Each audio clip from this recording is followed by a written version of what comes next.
Hi everybody, Dr. Ahles here. In this short video, we're going to talk about the way that your bones repair themselves after they've been broken with a fracture.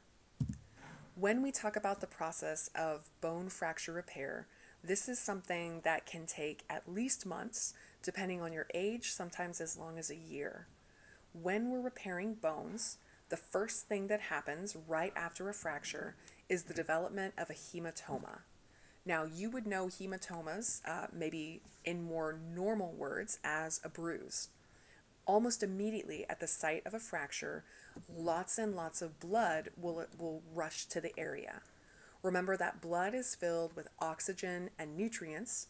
It's also filled with immune system cells and supporting cells. They rush to the site of this fracture and start to form this hematoma, this bruise. Shortly after the development of this hematoma, this bruise, the bone will start to repair itself with fibrocartilage. Remember from our discussion of tissues that fibrocartilage is the kind of cartilage tissue with many collagen fibers in it. So of the types of cartilage, this is the strongest. We first form this temporary fusion, this what we call a callus, around the site, kind of bridging together the two types of the two pieces of the bone that have separated.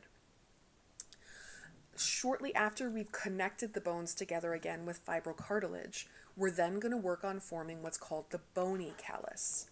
Now, it's important to note that the bony callus that forms to connect these two pieces of bone together is made out of spongy bone. Spongy bone is not the strong, thick kind of bone, but it is a type of bone that's easier and faster to build. So spongy bone tissue makes up this bony callus that we form for about the first 2 months after a fracture.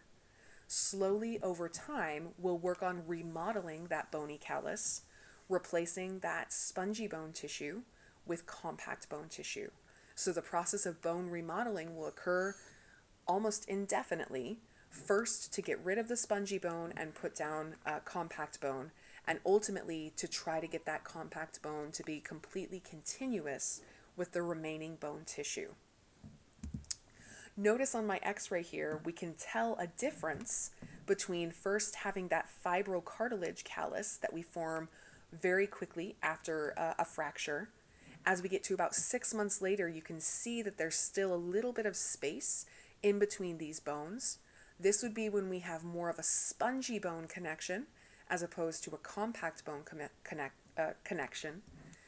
About 2 years later, through the process of remodeling and rebuilding the bone, notice that we can no longer tell that there was a fracture in this bone.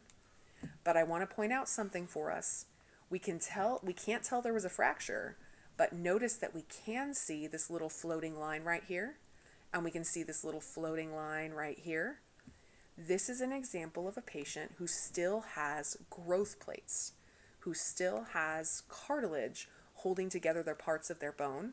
This is a young patient who first broke their arm. That bone started to heal itself. Ultimately, 2 years later, it's completely healed and it's still growing normally.